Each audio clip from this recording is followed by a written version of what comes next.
Alors bonjour, je m'appelle Philippe Thirier. On me connaît beaucoup plus dans le Cambrésis sous le pseudonyme de Magic Phil. Pourquoi Magic Phil? Parce que je suis magicien. Voilà. Alors, qu'est-ce que je fais comme type de magie? Je fais du close-up, je fais de la grande illusion, je fais des tours interactifs, je fais de la manipulation, je fais du mentalisme. Les gens sont surpris parce qu'ils se demandent mais est-ce qu'il a des pouvoirs, est-ce qu'il en a pas? Et j'adore voir la surprise dans les yeux des gens, voir qu'est-ce qui s'est passé. Par contre, je fais pas du tout d'hypnose, hein. C'est pas mon truc. Voilà.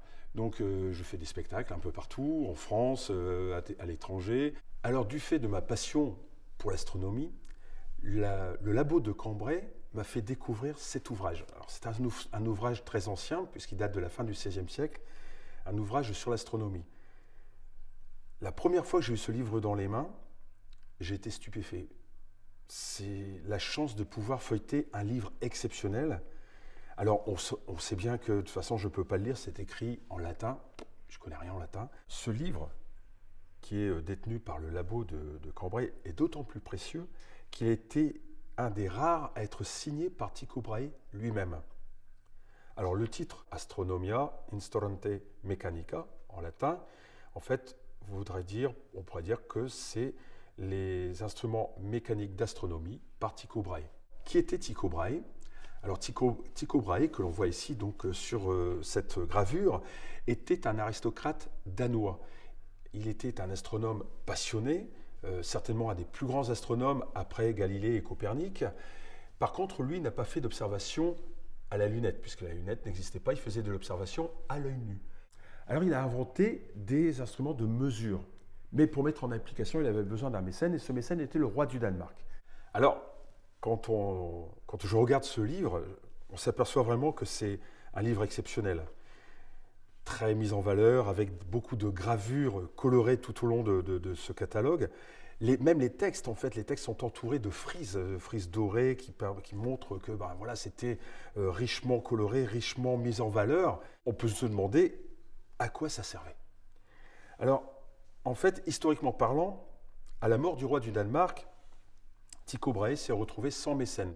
Tycho Brahe avait envie de continuer d'observer et il avait besoin d'argent pour fabriquer ses instruments.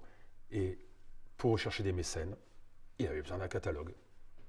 Alors le roi du Danemark avait offert à Tycho Brahe une île sur laquelle il avait fabriqué tout un domaine. Et aux angles, aux points cardinaux, il y avait différents instruments. Donc on peut s'apercevoir, par rapport à l'échelle, que ces instruments étaient vraiment immenses. Au centre de ce domaine, il y avait un château qui lui aussi servait dans l'astronomie, puisqu'il avait aussi des ailes qui permettaient donc d'abriter les instruments. Alors, on voit des gravures. Ici, celle-ci, par exemple, me fait penser à un sextant qu'on utilisait sur les bateaux pour se positionner. Mais c'était bien avant le sextant. On a aussi, par exemple ici, un globe qui permettait certainement de pouvoir repositionner les astres dans le ciel. Et on a des gravures un petit peu partout comme ça, jusqu'au globe qui représentait les constellations dans le ciel. Et tous ces instruments, en fait, maintenant, ont été modernisés, mais on les utilise encore.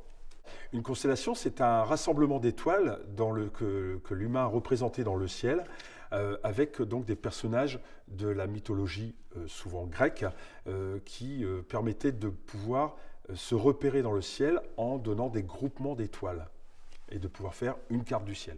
Même aujourd'hui, avec les instruments de mesure très précis qui existent maintenant, on se rend compte que les mesures qu'il avait prises à l'époque étaient vraiment très très proches de la réalité. Alors maintenant, dans notre club d'astronomie, ou personnellement, quand on regarde le ciel, on n'a plus besoin de ces gros instruments, parce que tout a été miniaturisé et rassemblé. On a des télescopes, on a les cartes du ciel, on se positionne par rapport au nord, au sud, etc. Et on est capable donc de repositionner les différents objets dans le ciel, très simplement avec une carte du ciel, qui rassemble un petit peu tous ces instruments.